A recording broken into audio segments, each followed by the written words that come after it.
Hello, good evening or morning or night, wherever you are, whoever you are. My name is Cass.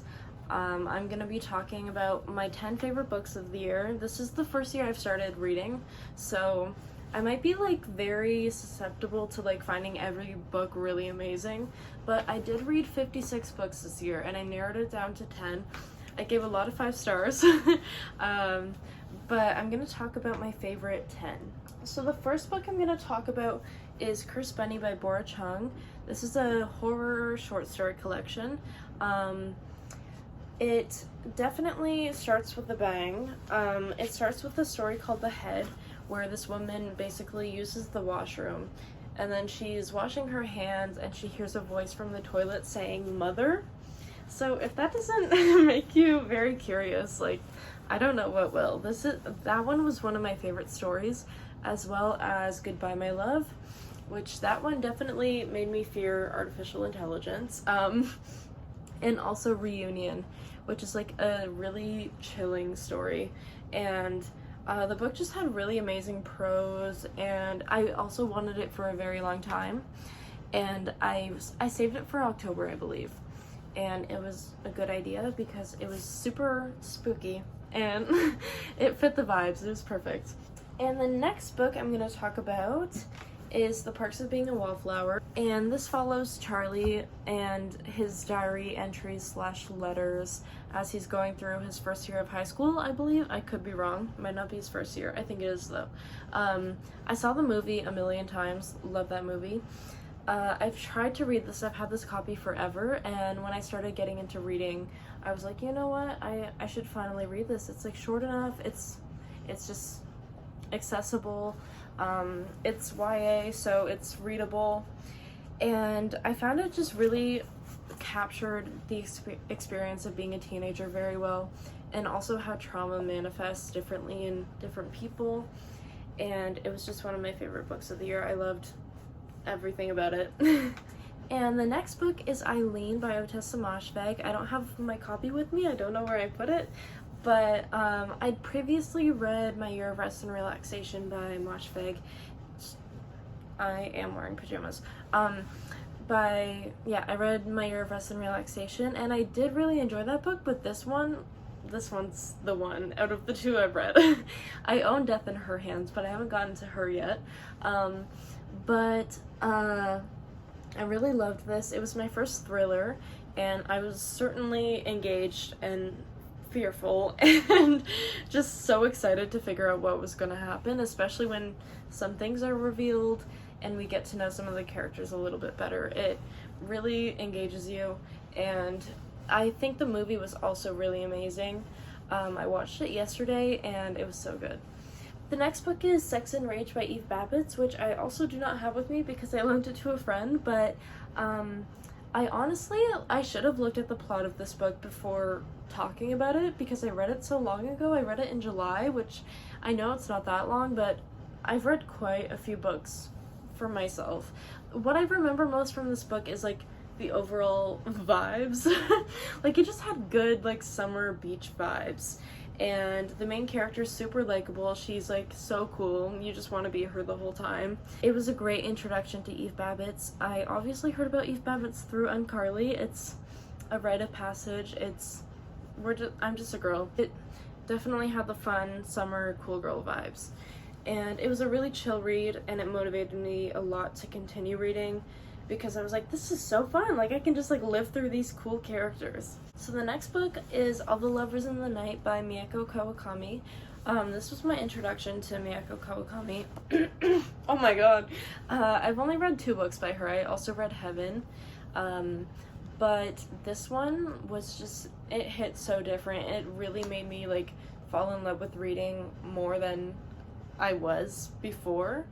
And it's just a gorgeous read. I love the way she talks about senses, like the physical senses, and just love in so many different ways. Not to be corny, but this book is it's not a romance, I wouldn't say. Definitely not. I wouldn't say it's a romance, but it talks about love, and it's full of love and feelings and also pain, but it's so good. And the first page, I was like, I am hooked. I need to read everything this author has ever written. And I do own Breasts and Eggs, and I haven't read that one yet. I borrowed this from the library, and I just loved it so much that I needed to buy a copy. So this one is unread. Sticker still on. I like to leave the stickers on my books anyways. But yeah, I bought this copy like months later because I was still thinking about it, and I was like, I need to own this. I need to reread it and like annotate it and fold pages and like capture my favorite parts. So yeah, I love this. She's just a girl, the main character, love her. Yeah, I wrote stunning prose and use of senses, and I feel like that is my feelings towards this book. So the next book is another Eve Babbitt's. This is the only nonfiction, I think, in this little collection of my favorite books. So this is like a nonfiction like telling of the 70s. I think it's the 70s, so sorry if I'm wrong. Recounted by Eve Babbitt's, and I found this was like kind of a step up from Sex and Rage, but they're both so good in their own ways that I had to include them both. Like the nonfiction element of this made it just like obviously so much more real. Not obviously, because fiction can feel extremely real, but like I just loved the quirkiness of this book and the wittiness and just the humor and the way Eve Babbitt's talks about things. And I love the way she talks about Los Angeles and makes you feel like you're literally like walking down the street or like in Chateau Marmont, like the hotel. Like every time I hear the like any mention of Chateau Marmont, I'm like, Eve Babbitt's, the Nice Fast Company. So yeah, love this book. The next one was a reread, and it's of course Normal People by Sally Rooney. I'm a Sally Rooney girl at heart. I read this a long time ago before I started like reading often, and I read it in one sitting, and I definitely skimmed a lot because the second time I read it I was like, girl, like where I missed so much, like not really plot related, but like the prose, like I just missed a lot. And I thought that I liked Conversations with Friends better, but after reading this again I was like, nope, this is the one. And honestly, TikTok kind of enticed me to read this again because of all the edits of the show. Love the show as well, but I feel like I honestly couldn't watch the show. It's like, I know it would take a lot of time to read this book again, but I'd rather read the book. Like I feel like the pain is just really intense. I'm like concerningly obsessed with this story, but the pain and the show just like tears me apart, as well as this book. Like this, I cried. Obviously books make me cry all the damn time, but that was definitely a tearjerker. I think we're down to my top 3. We are. So the next one I don't have with me because my friend lent it to me, but it's Call Me By Your Name, which I just realized I didn't talk about Normal People, but I know everyone knows Normal People, so it's okay. Call Me By Your Name, everyone knows this as well. Everyone's seen the movie, everyone's obsessed over Timothée Chalamet, including myself. The vibes after seeing the movie as well and being able to picture everything in your head, because I saw the movie before and after I read it, but having seen the movie before, like I could picture the rooms and like the outdoors, like the yard, the like tennis court, whatever. But it's just so like the pining and the queer romance. Like I haven't read enough queer books this year, considering that I am a queer person, and I wrote I wrote pure queer yearning and pining, all with a period after each word. Call Me By Your Name was so good. It made me cry way too much, and I enjoyed it so much. I apologize for the change in angle. My phone is being very silly. I am recording this on my phone, so I am also being silly, but this is Yellowface, which was gifted to me for my birthday by my girlfriend, and it's like a thriller satirical novel, and I was kind of hesitant to pick it up because of the size. and which is ridiculous. I just love novellas and I love short stories. But I really love this. It was so hard to put down. So this book follows June, who is a writer, and her friend Athena, who is also a writer. And they're hanging out, and Athena tells June about this manuscript she has that she hasn't told anybody about, and that she plans on making her next novel based on. First chapter, Athena chokes and dies on a pancake, and June steals her manuscript and then continues to publish it as her own. We just see the consequences and how she grapples like press and like all these things that come with publishing a book, especially difficult when the book is not your own. So this was so good.